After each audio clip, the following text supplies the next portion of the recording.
तेजस्विनावधीतमस्तु मा विद्विषावहै। ओम शांति शांति शांति।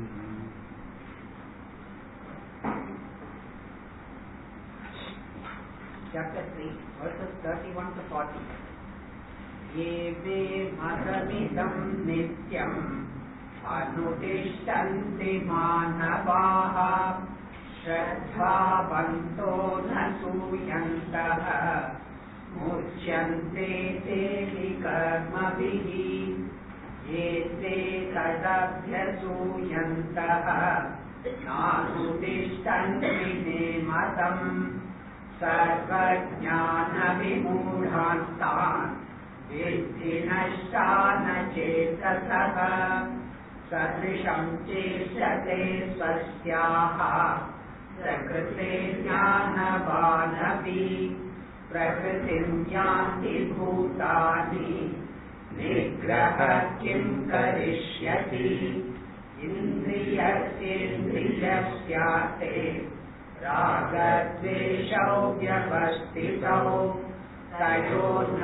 वशमागच्छेत् तौ ह्यस्य परिपन्थिनौ श्रेयान् स्वधर्मो विगुणः परधर्मात् स्वनुष्ठितात् स्वधर्मे निधनं श्रेयः परधर्मो भयावहः।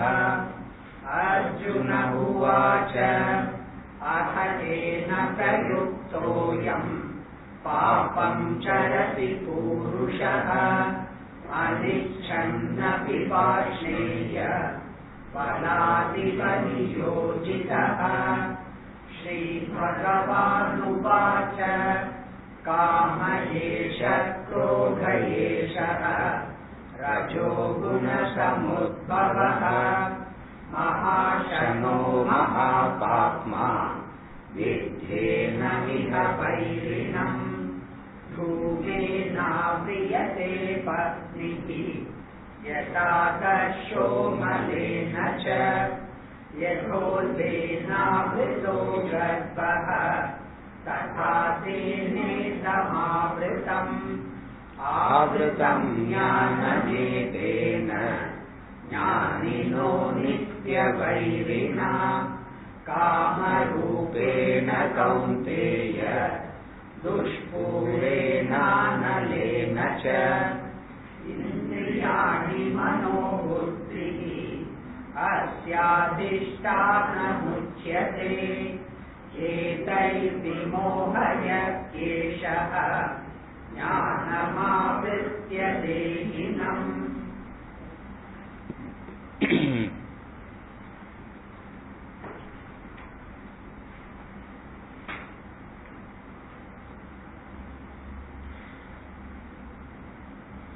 In relation to verse number 33,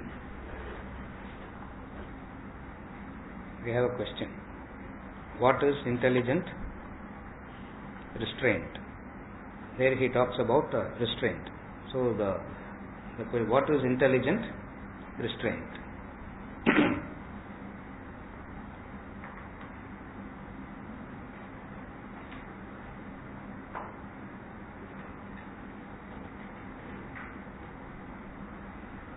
Intelligent restraint is understanding the consequences of the indulgence. That is intelligent restraint. You understand the consequence.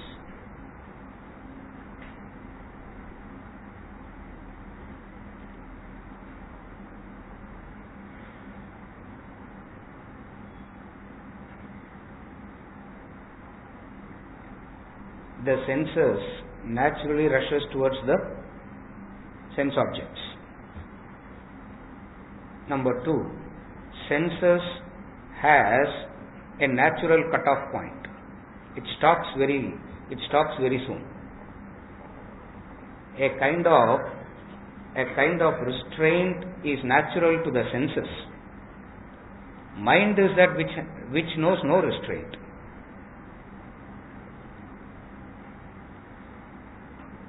So one set he says restrain the senses but indulges in the mind.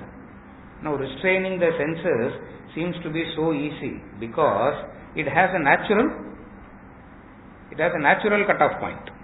So sense control, restraining the senses is not something very, very difficult.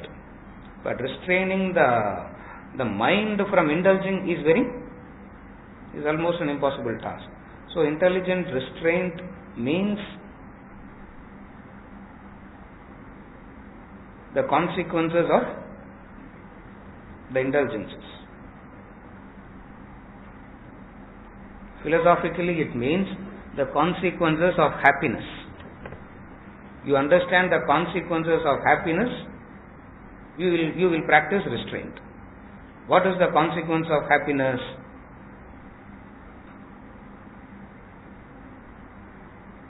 What is the consequence of happiness? Unhappiness, pain, sorrow.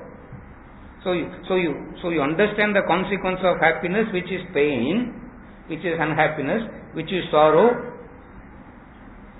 Naturally, the mind will not seek that which gives happiness.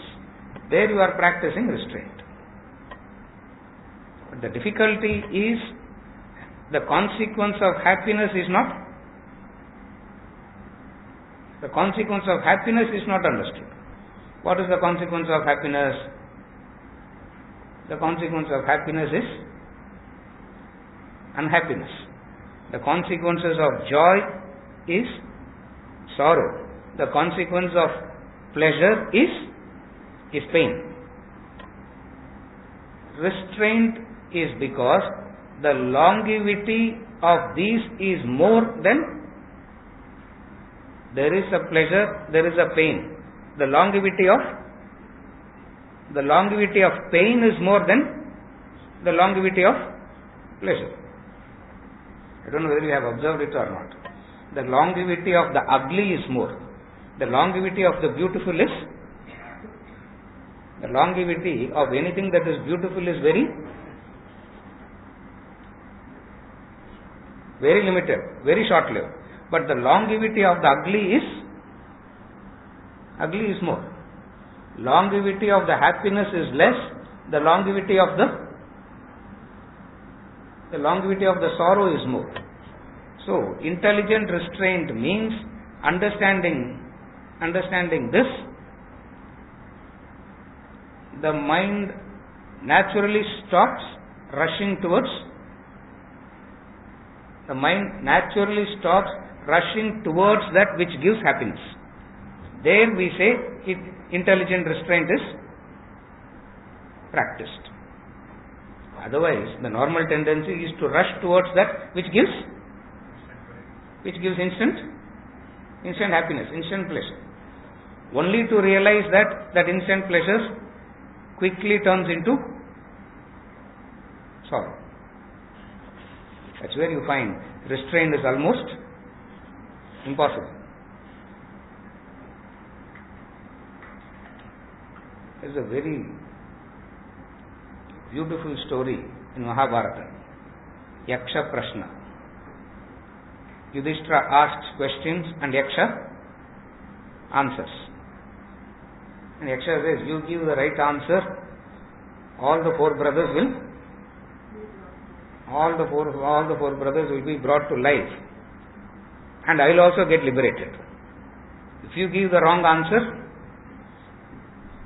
you will also die, and I will continue to remain a Yaksha. So he says, remember, in your answer, the life of all our lives are, that's why the Yaksha Prashna is very interesting. He says, in your answer lies they will be saved, and I also will get liberated. And Yaksha asked, what is the greatest truth of life? What is the greatest truth of life? And he gives the most extraordinary answer. The greatest truth of life is man never seems to learn from his experiences. How many times they chased the world, how many times it is How many times it has produced sorrow. And the mind has a unique way of escaping this. What it does is, it blames the other for the unhappiness and moves on to the next. That's why the very first lesson they say is, stop blaming the outside. Why? When you blame the outside, your chasing gets justified. When you blame the outside world, you chasing the world gets justified. I'll explain. Very story la sonna, it will become very easy. Concept of difficult. The truth of life is this. Everybody says no. We learn through experiences. The human being doesn't learn anything through experiences. If experience can teach a human being anything, we all will be very wise by now. Experiences doesn't teach anything, because mind has its own logic. Mind has its own way of thinking, which is not thinking, which is not logic at all. That's why we call it as justification. To run behind the world. Since the natural tendency of the mind is to run behind the world, you have to restrain it with knowledge and understanding. What is the knowledge and understanding that helps the mind to restrain? What he calls as intelligent restraint.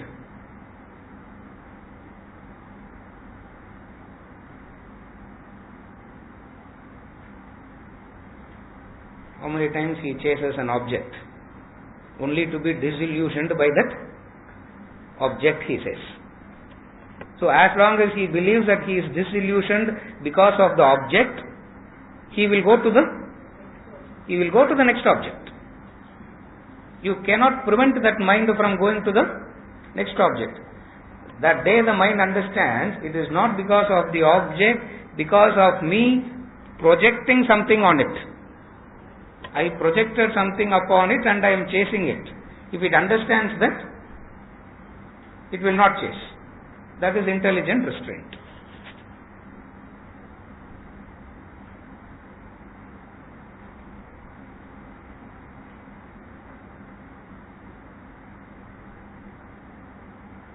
How many times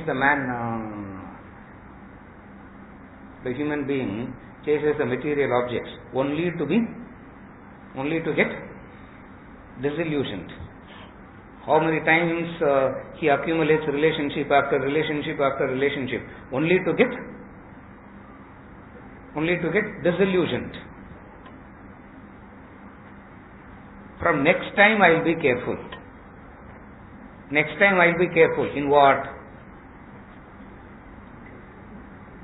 Next time I will be careful. I will not make this mistake, sir. I have learnt.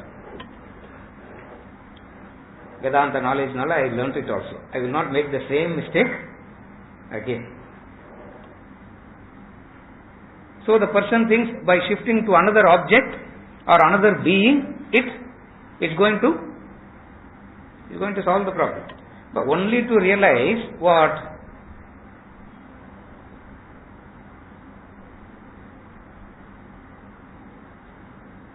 Happiness followed by a long period of sorrow. Pleasure followed by the long period of pain. This intelligent restraint is what is known as vairagya, technical term. The technical word for this intelligent restraint is vairagya. You find very few has this ability for this vairagya. That is intelligent restraint.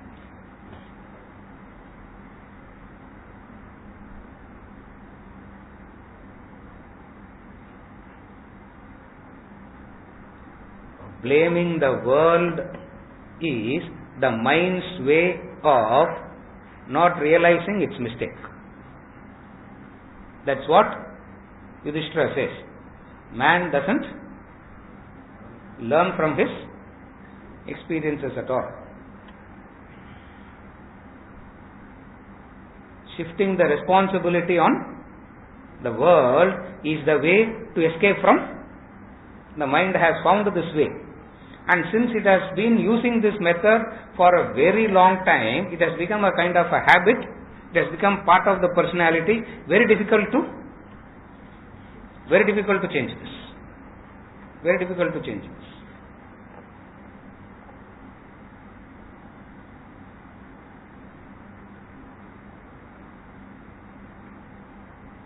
All that I need to know is find the right object and find the right person. After that everything gets sorted out. That's the whole attempt. All that needs to be done is find the right object or find the right person. And the truth is there is no such thing as right object or right person. Why there is no such thing as right objects or right person?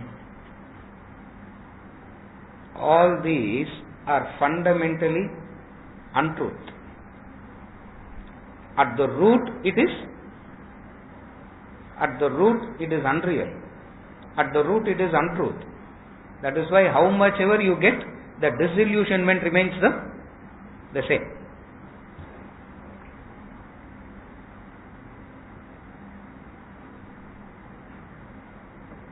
At the core, the object gives a hope of happiness. In reality, what it gives? Pain. The pain is not because of the object. The pain is because of you projected happiness on the object.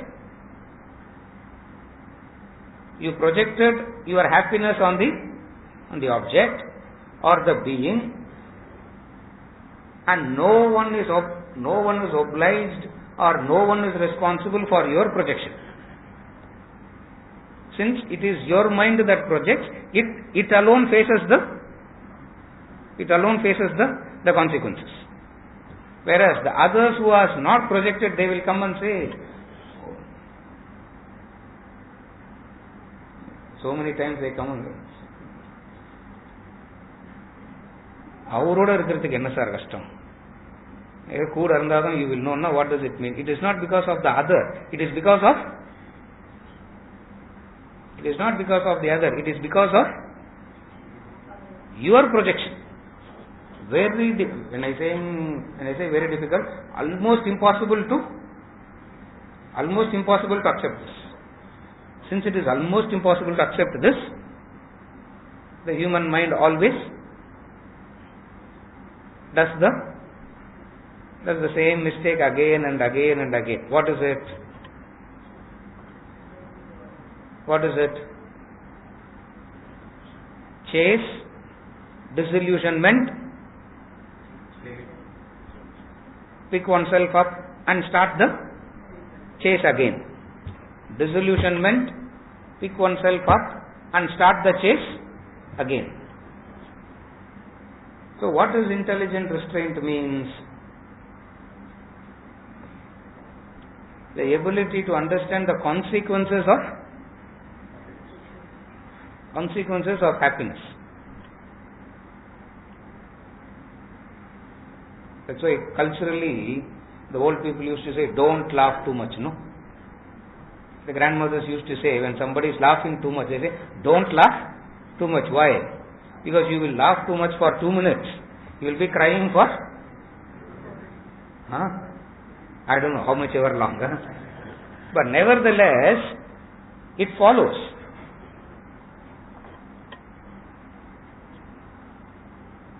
I am experiencing the best period of my life, sir. Nale, the worst period has started. That's why he says, no, as a joke Swamiji keeps on saying, no, well settled. What is well settled? Nothing is settled at all. For that, what follows that is not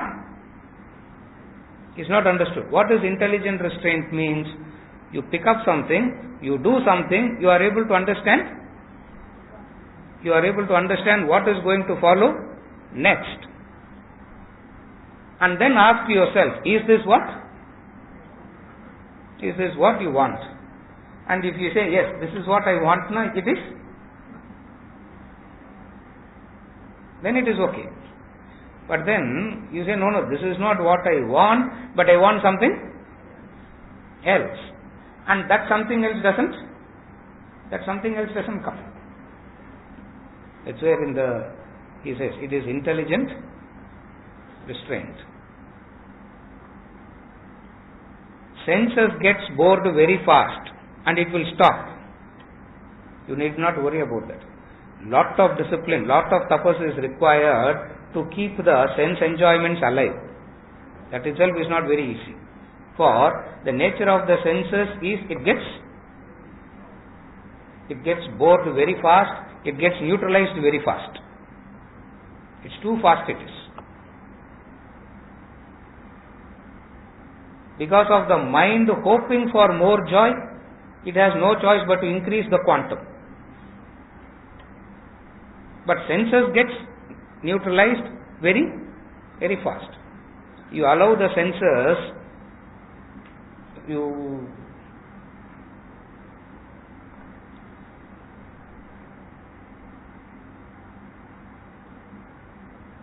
body says, I am thirsty.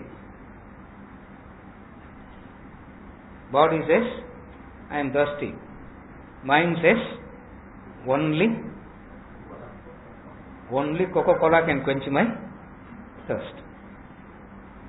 The sight of Coca-Cola makes a person feel thirsty.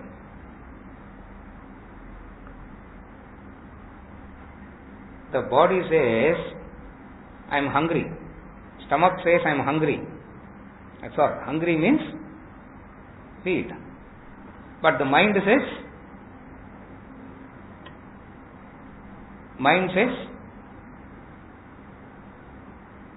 the food that, it's not about hungry alone, it is about the hunger satisfied in the way that I want. It's not thirst alone. The thirst has to get satisfied in the way that I want. Body says, I need shelter. I need protection. Mind says, nothing short of a palace. Even Buckingham Palace will look very, very small. Now man doesn't learn from his mistakes. So what is intelligent restraint?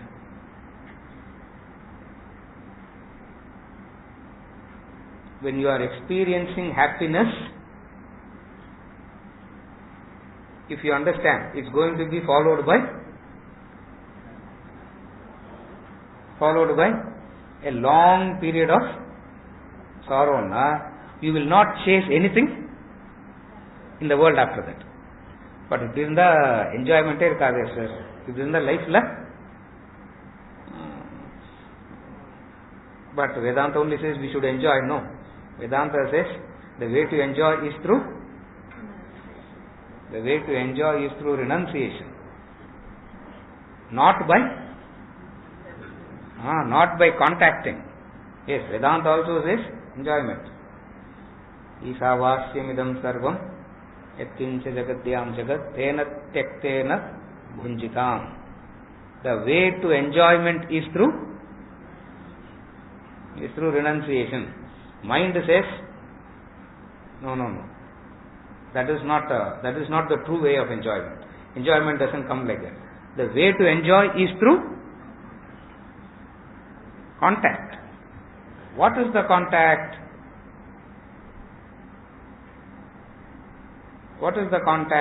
It's not the sense that is contacting. It is the mind that is contacting. Why sorrow follows is because mind is made up of this imaginary thought. It's imagination.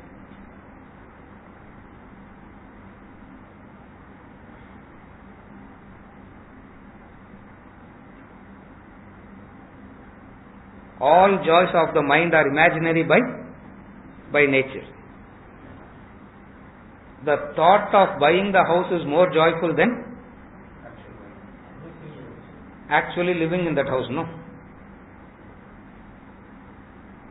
So where the joy comes from? The joy comes from the house, or it comes from the joy of you going to have it. The thought of going on a holiday is more joyful than the actual holiday. Because in the actual holiday, the same bitterness continues, the same fight continues. In fact, it is more. Correct. In fact, after every holiday, they come back more. They go for a holiday to de-stress and come back more stressed. The joy comes for the mind, the joy always comes through imagination. Understanding this is intelligent restraint. Understanding this is intelligent restraint. Manana. Have to go through this. You have to go through this understanding. You have to go through this again and again and again.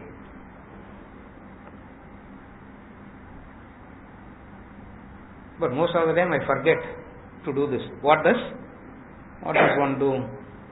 Don't worry. Whenever you remember, I'm forgetting now. What can you do? You can't do anything. You can't have reminders. You can set reminder, but then you will forget the reminder only. Mullah Nasruddin had so many knots in his dhoti. In the olden days, you have to remember something where there is no reminders. Nowadays, you don't have to worry. You have reminders, stickers, and you can stick it on the refrigerator. If a refrigerator kuda vana, you open your desktop, stickers comes and shows everything. So those are the days when nothing is there. They have a knot. So when they look at the knot, they'll remember.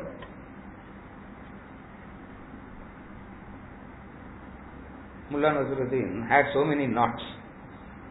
So his wife asked, "Why are you having so many knots?" See the biggest knot here he showed.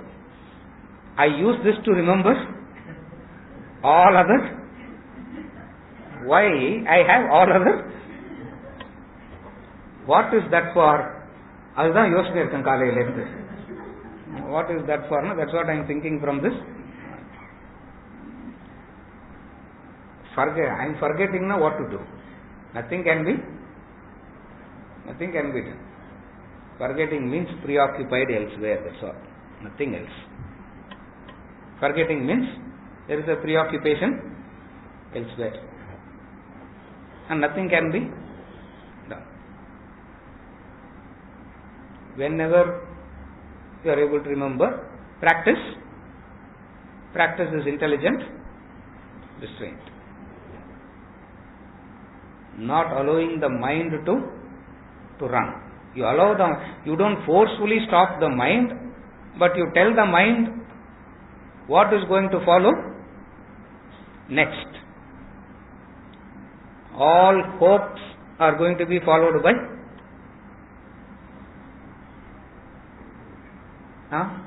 disillusionment. All expectations are going to be followed by disappointments. So wherever you have a hope, wherever you have an expectation, and the mind is living on that, you ask this to your own self.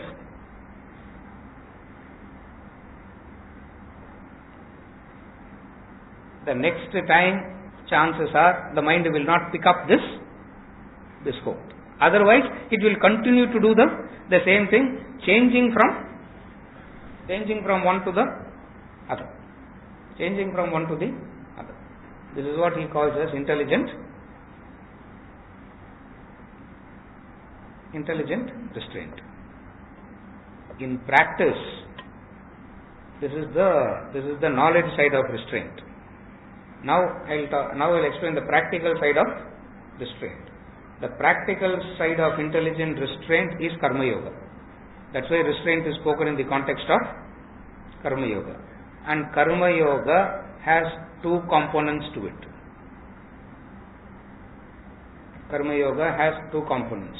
One is Loka Sangraha. Second is Siddha Suddhi. Karma Yoga is supposed to do two things. Then only it is Karma Yoga. If these two are not happening, then it is not Karma Yoga. Karma Yoga has two things, two components. One is Loka Sangraha. Loka Sangraha means welfare of the world. Why they say act for the welfare of the world is because if you are not acting for the welfare of the world, by default you are acting for your own welfare. Your own welfare means selfishness. Alright. But company kosara dhaan sir ellam pandren.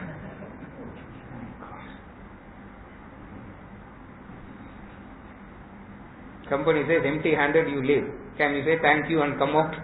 You will fight for? I should fight for that which is my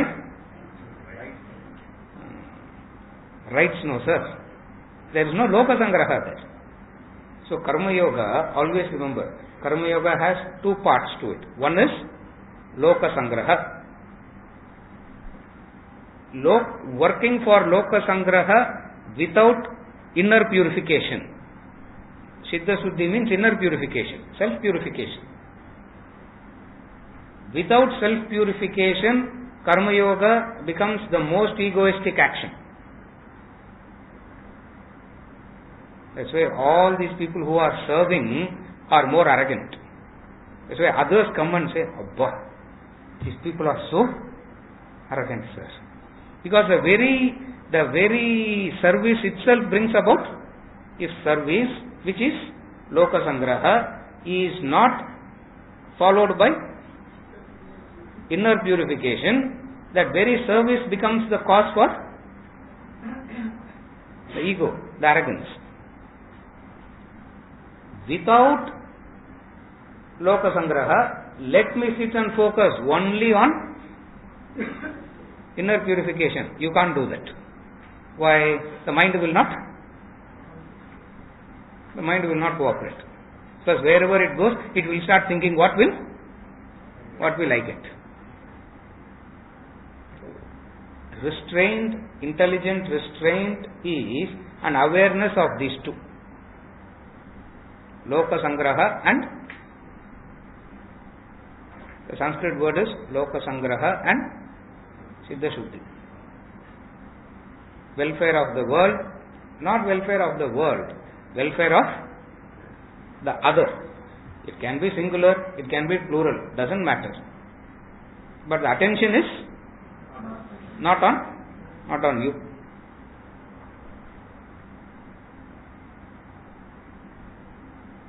For Siddha Shuddhi, the method is obligations. For Siddha Shuddhi, the method is obligations. For Loka Sangraha, the method is growing into unselfishness. Hopefully one day leading to selflessness. One set, they say, let me just worry about myself, my inner purification. And they don't achieve any purification. Another set says, inner purification and we'll see later. First, let us help others. Ending up with the greater ego, subtler ego. So he says, the two, Siddha Shuddhi and inner purification. Siddha Shuddhi and Loka Sangraha.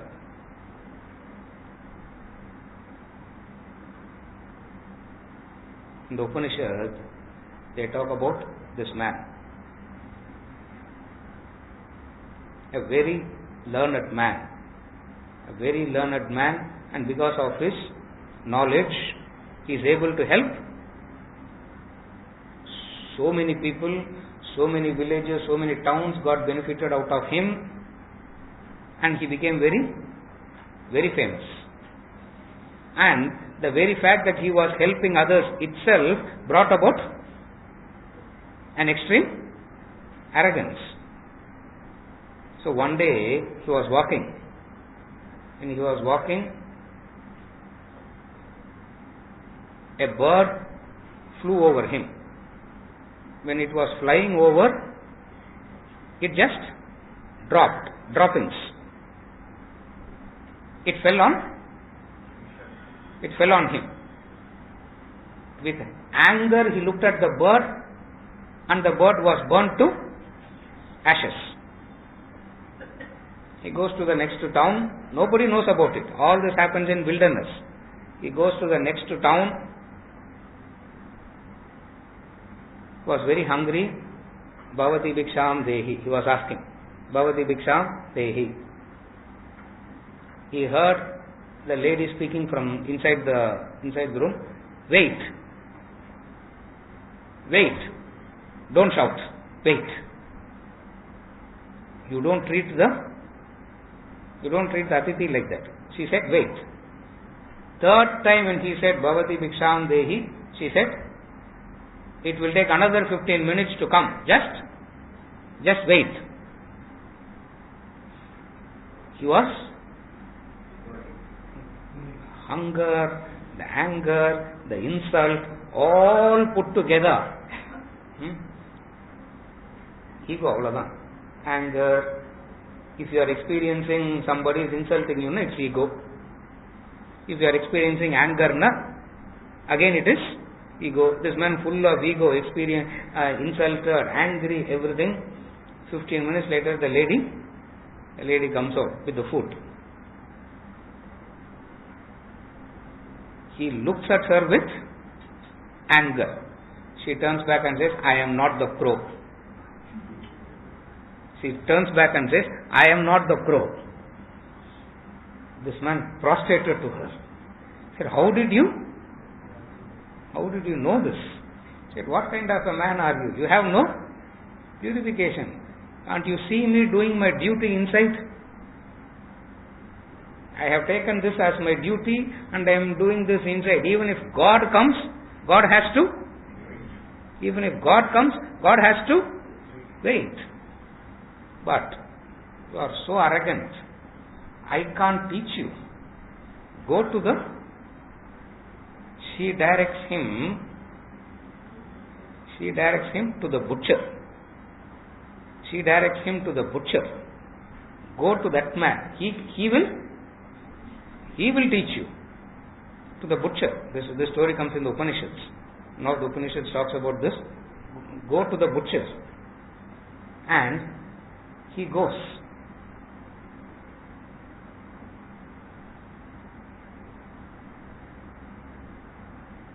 He is seeing the butcher taking the goat inside.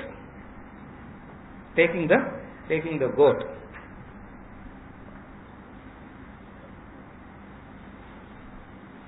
Excuse me, I have to murder you for the sake of the food. Hope you understand. One hit. It is dead. He skins it, takes the flesh out, cuts, gives to everybody, and finally keeps a little bit for his house also. Washes the knife, washes the place, comes to this man, and he is watching this. This man is watching the whole day, all this. Looks at the man and says, tell me what you want. Tell me what you want. That lady told me I don't have Siddha Shuddhi. Inner purification has not yet happened. How to get purified? How to get purified? You will not get purified because you have not done You have not done your obligations. Siddha Shuddhi, obligations. Unselfishness, Loka Sangraha. He says, go back and do your obligations. And that boy comes back to his family to do the obligation. And to that boy, father teaches. And to that boy, father teaches and says, Tattvamasi Shvetaketu. This is the story behind that Tattvamasi Shvetaketu. Tattvamasi. You are doing this. He became qualified to understand that. So what is the starting point for intelligent restraint? Karma Yoga. And Karma Yoga is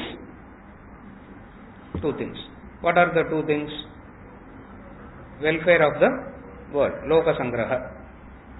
And example for Loka Sangraha, any number of times you have heard that.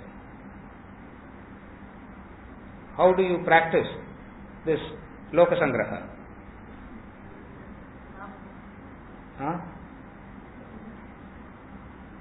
Any number of times you have heard this.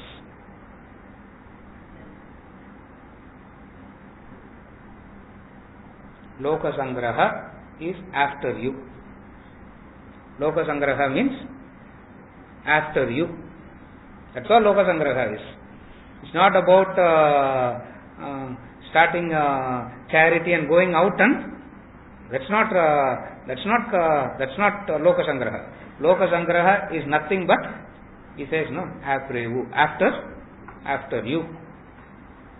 Then comes that attitude of after you on the one side, on the other side doing whatsoever you understand as your obligations.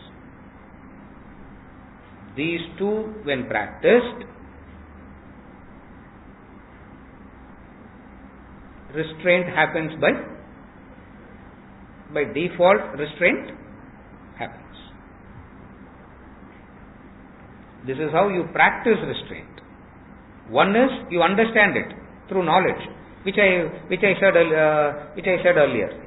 Man doesn't learn through experiences. Experience is the best teacher, no? People say. Experience doesn't.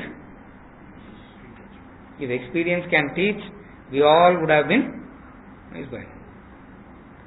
Skill improves by experience. Please understand that. Wisdom will not come through experience. Skill improves through experiences. That's the distinction he draws between intelligence and intellect. Skill improves through experiences.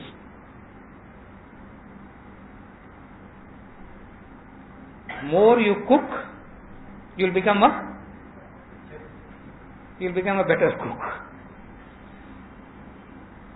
More I talk, I develop the skill behind talking. More the person drives, better he becomes So experience doesn't, through experience, what you learn through experience, the skill gets refined. The skill becomes better. That's all. But you don't become wise because of your skill being bettered. Bettered skill need not automatically transform into wisdom. Wisdom is through restraint.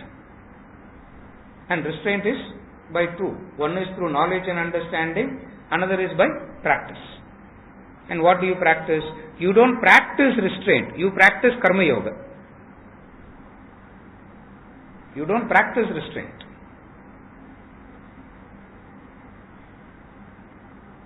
If you practice restraint, mind will become more stubborn. Mind becomes more hardened, more stubborn. Because the way to get attracted to anything is to deny it. Say no to it, you will be more attracted to it. Whatsoever you say no, the mind gets attracted to it only. For the way to get attracted is to say no, mind will be thinking about it more often. How to get that? If I can't get that, what are the alternatives? Because we have said no to, because you have said no to one thing unintelligently. So restraint is always unintelligent. It's never backed by knowledge. It's never backed by understanding. So when you say no to anything, you should understand you are going to get more attracted to that only. Wet paint, do not touch. Simple example. Wet paint, the fact that it is written do not touch is what attracts people to touch. If that board isn't there, nobody will even notice it. Do not walk on the grass. That's where you say, don't do this, don't do this, don't do this to the children. You are only telling them, do it. By saying don't do it, you are asking them to do it. But then you come back and say, I said don't do it, but எதை பண்ணக்கூடாதுன்னு சொல்றோமோ அதை தான் sir பண்றாங்க. Because you are making it attractive. And how are you making it attractive? By unintelligently denying it, by restraining it. That's where knowledge comes and says, don't do it unintelligently, do it with understanding.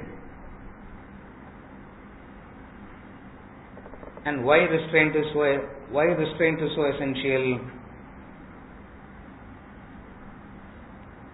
Man of Vairagya, the human being of Vairagya, will be able to practice Shraddha.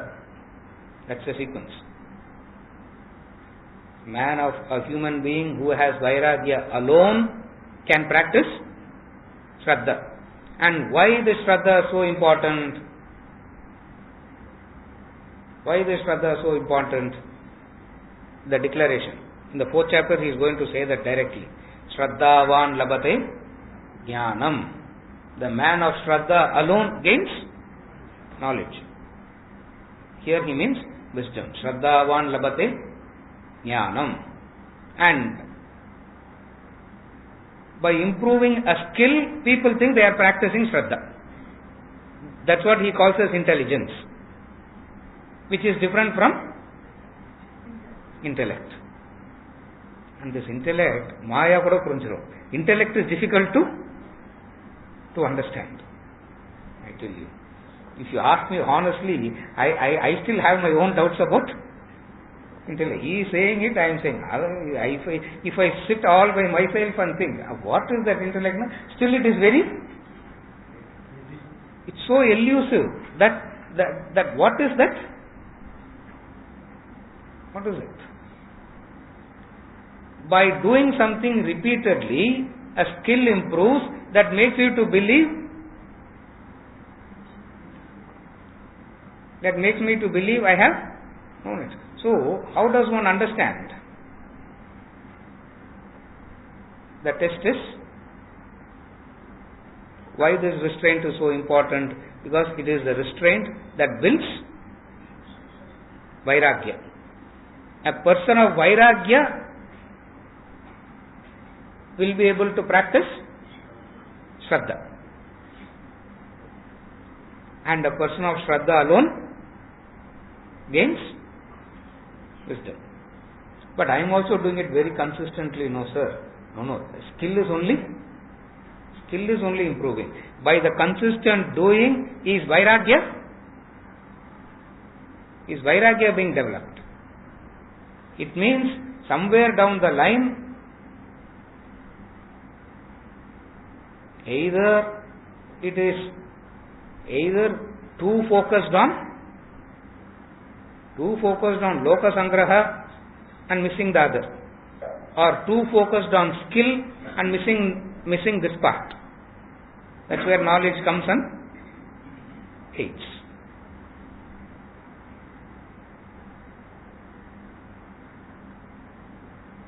You follow? What is from another angle, understand this. What is the characteristic feature of a person who doesn't have restraint?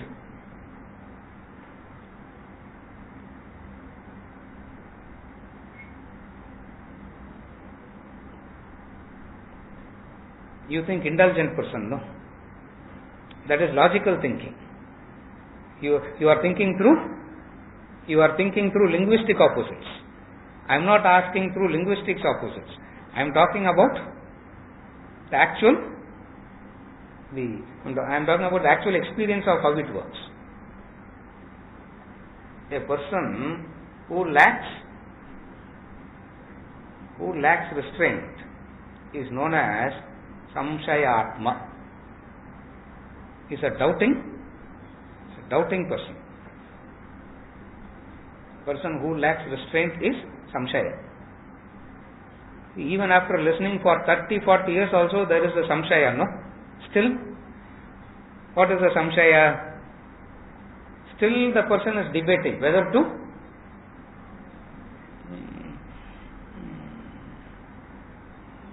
liberation galla. Shall we start working for liberation? There is still the doubt, the samshaya. And then elsewhere he says, samshayatma pranashyati. Samshayatma pranashyati. What happens to all the skill he has acquired? What happens to all the skill that he acquired? When he dies, along with him, the skill also dies. So much of effort and dedication and what all positive words you can use, you can use. That man has done all that to develop that skill, and what is the value of that skill? Zero. Nothing. Nothing is the value of the skill. Zero is the value of the skill. Why? Because when you start again, Einstein in his next Janma also has to start with ABCD only. He can't start from where he left and go to the next level. It doesn't work. So what happens if you don't restrain? If you understand that, it will be easy. What happens if you don't have restraint? Even if you do the right thing, carefully follow. This is the law. If you don't have restraint, even if you do the right thing, you will do it for a wrong reason.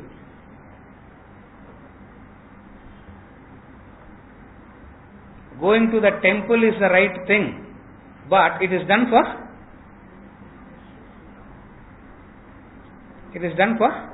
a wrong reason, no? You follow? This is what avidya is. This is what ignorance is. Even when the right thing is done, it doesn't produce the desired result, because the right thing is also done for a wrong reason. That's why I am giving this example. What is the example? Going to the temple is the right thing, but it is done for a wrong reason. Instead of understanding the right thing is done for the wrong reason, the person starts blaming the correct, sir. Vedanta solludu correct. Temple kulam poi prayojaname illa, because nothing comes out of it. Even here you are doing the right thing for, are you able to follow? Even here the right thing is done for the wrong reason. What is the starting point?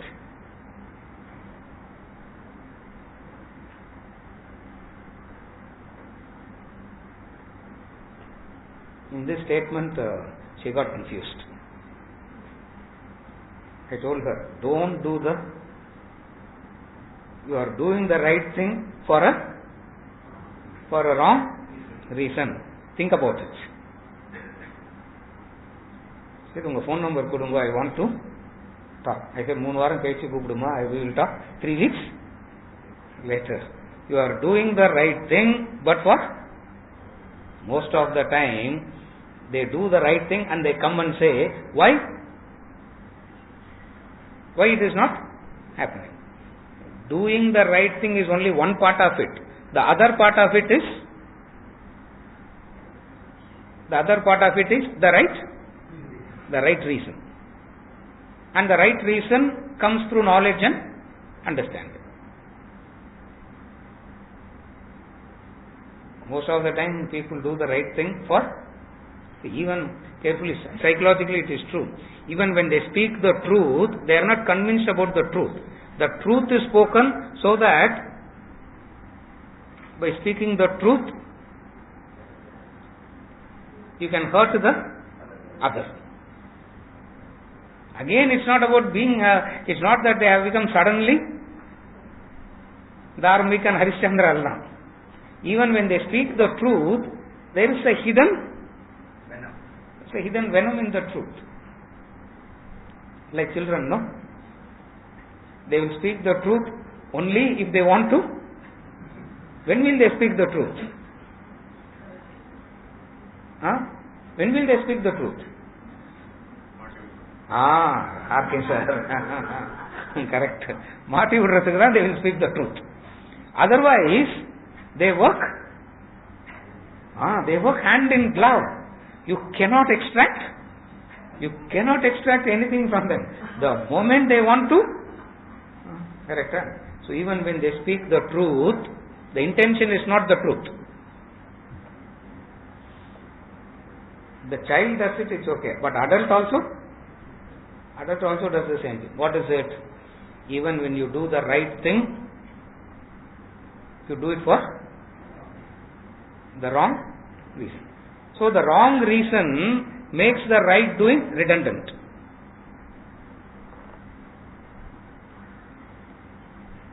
What is the right doing? The right thing is your vairagya should carefully follow now. What is the right thing?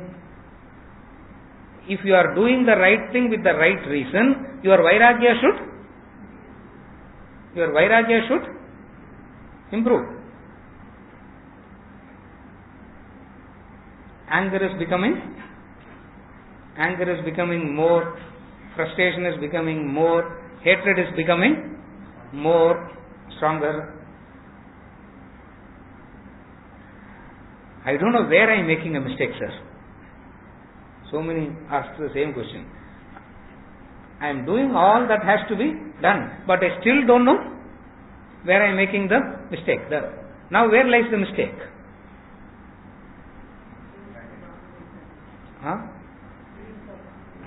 Even though you do the right thing, it is done for a wrong reason. No growth, no restraint, no shraddha, no jnana. Shraddhavan labate jnanam. So what is restraint? How does one practice restraint? Third thing is, what happens to a person who doesn't have this restraint? He will be always a samshayatma. What in English they call as doubting Thomas. Always the samshaya. Always there will be that samshaya, doubt.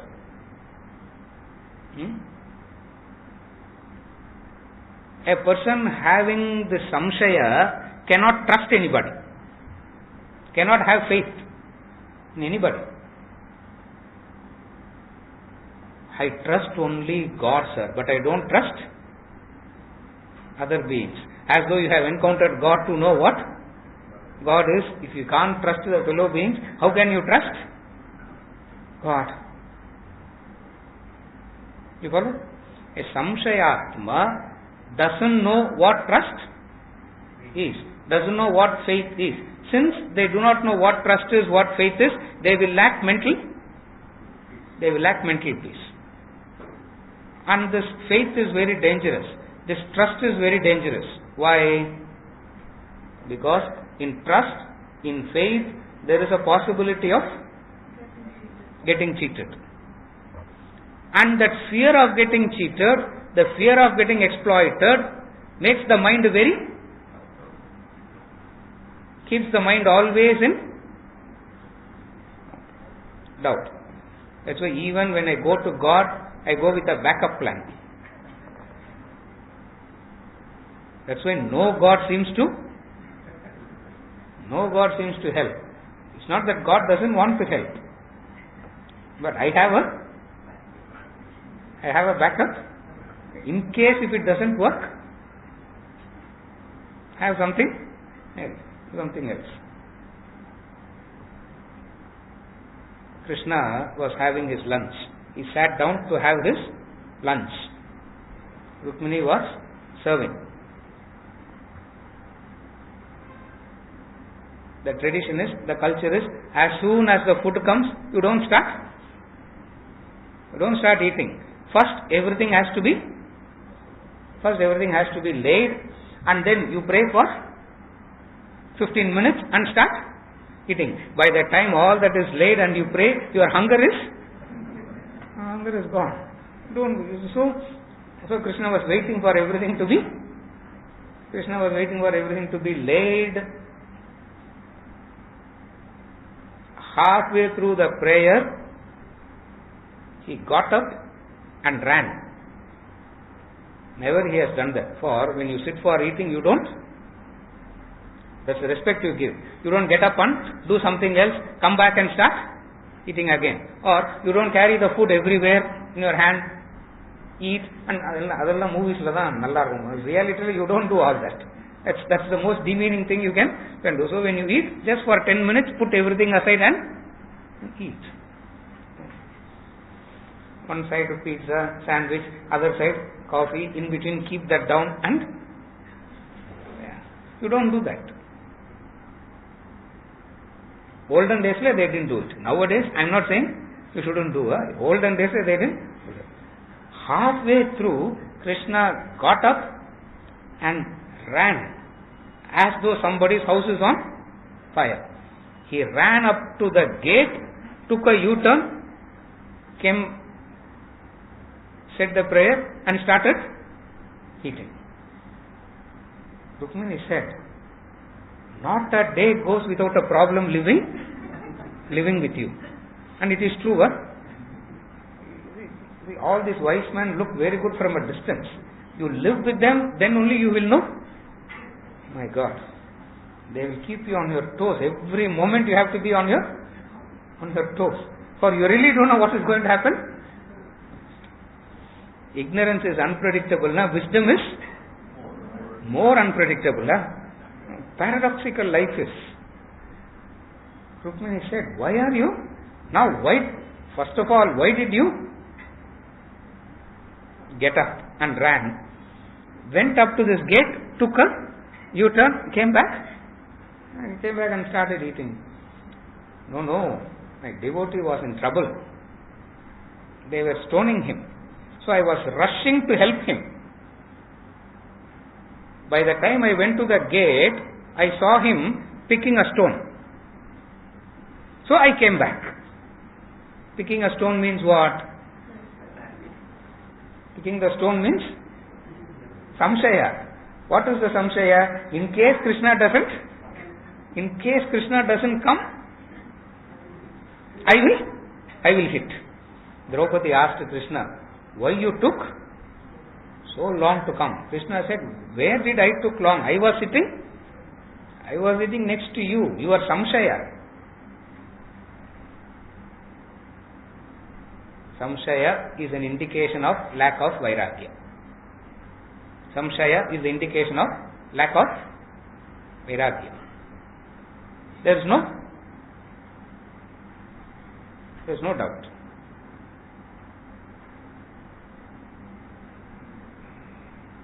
But Vedanta only says you should be intelligent. No, sir. Vedanta never said be intelligent. Vedanta said serve, sacrifice. That's what? ஆத்துல போட்டா கூட அளந்துதான் போடணுமா? You will be measuring. No charity will come at all. Samshaya. Every aspect of life there is this samshaya. I take the medicine, I have a doubt whether it will work or not. You follow? It's not about only God or no God. Samshaya is the basic characteristic nature of that person, and it will show in all aspects of life. Samshayatma pranashyati shraddhavan labate jnanam. How to get there? Practice restraint. Why he used the word intelligent restraint is because people restrain, and all their restraints are only making it more attractive. Look at the person. Whoever restrains, when they go back double. There is a month where they say fasting month, no? Fasting month. எந்த மாசம் fasting month? Fasting month na சாப்பிடாமலாம் இருக்க மாட்டாங்க. There is a month called fasting month. என்ன மாசம் பாது?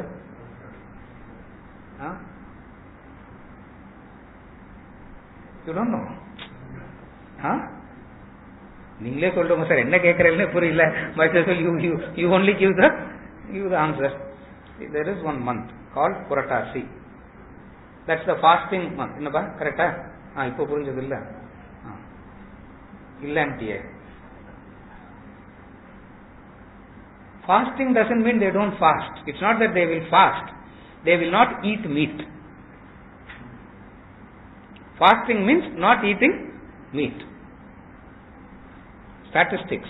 Next month the sale is double. Unintelligent restraint. See, this 1 month of restraint is given for what? For you to think. At least you will think, you will understand the consequences of it, so that you will not go back to it again. Then it is intelligent restraint. You have learnt it. What would you call a person who does the same mistake again and again and again? I remember when I was doing something in his room, he told me, hey, at least be wise enough not to repeat the same mistake. Do new mistakes. Why are you doing the same mistakes? Then he said, try doing a new mistake. You know you can't do that. You will be doing the same mistakes again and again and again. What is the same mistake again and again and again? If one day I will blame you, and next day I will blame the other person. But never will I turn back and blame. You follow? Man doesn't learn. I still remember. He said, at least make my teaching interesting. No. See, adhe mistake panna, what can I say? Try and do a new mistake. I really tried doing a new mistake. So whatsoever mistake you do, it is and man doesn't. Why? Because they have a perfect justification for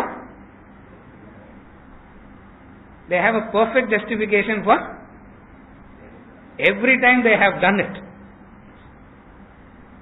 If it is learned, what will happen? That's what intelligent restraint is. But then, Why he used the word intelligent restraint is because we restrain unintelligently. What is unintelligent restraint? You restrain from it, and whatsoever you restrain from, you are more attracted to that only. Whatever you restrain from is what you are thinking about more. It means what? The restraint, instead of decreasing the desires, decreasing the likes and dislikes, by default what is it doing? Strengthening it, increasing it. That's why he calls it as unintelligent restraint. You restrain, the intensity of the vasanas must reduce. If you don't restrain, the intensity increases. What is intelligent restraint? Understanding the consequences of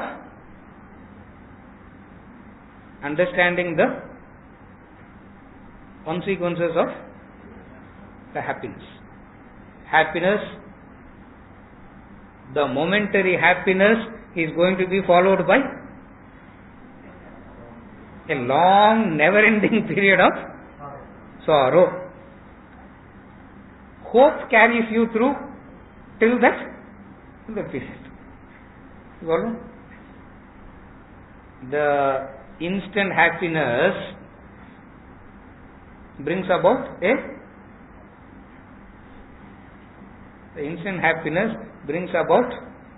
the misery of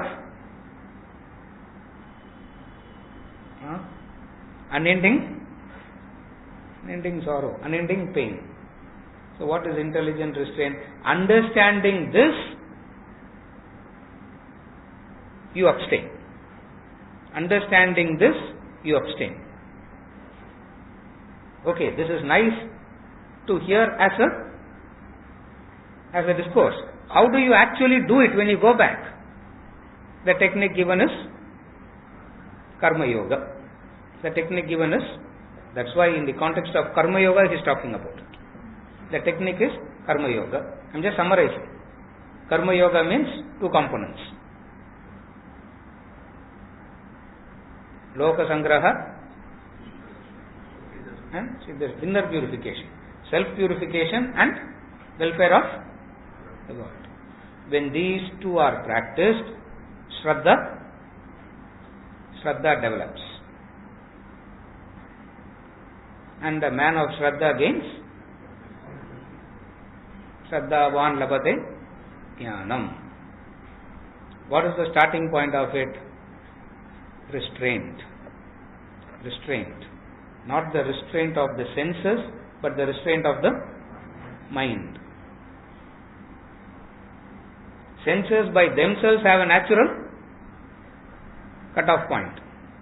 If mind doesn't go and interfere with it, senses has no problem. As long as it is left to function as the senses, as in the case of an animal. Are you able to follow? As in the case of an animal, the senses just functions as senses. No mind driving the senses. So as a result of which there seems to be a built-in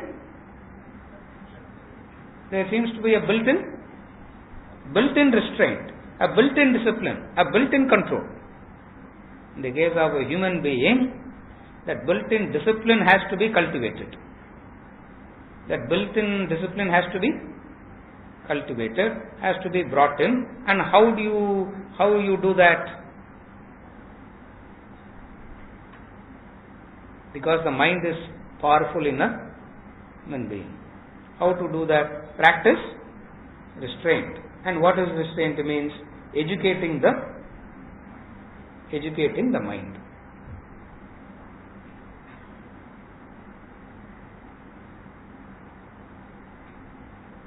Adanta sir, I want to educate so many people, nobody wants to get. I am willing to educate, but nobody wants to get educated. Not educating the other's mind. See, you try to educate the other's mind, the other mind is not available because it is so preoccupied with itself. So, no way that you can educate other's mind. Impossible. You can only educate your mind and be done with it. You follow? அப்புறம் எதுக்கு sir இதெல்லாம் பண்றோம்? நல்ல entertainment, அவ்வளவுதான். It's a very good entertainment. Some good stories, sometimes 1 or 2 good ஸ்டோரிஸ்லாம் நல்லா இருக்குது sir. Sometimes some good 1 or 2 statements, அவ்வளவுதான். அதுக்கு மேல the entertainment quotient is all boils down to the starting point of it is intelligent restraint. What is restraint? Learning from your own experiences. What is the experience? He chases something, gets burnt, pick himself up all over again and continue to chase again.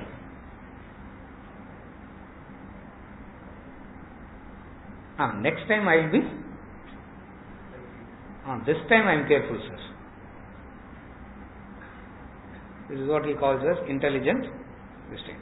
Mathematically put it like this: restraint to karma yoga, restraint leads to restraint, karma yoga to shraddha to wisdom. That's where he says shraddhavan labate jnanam. Okay.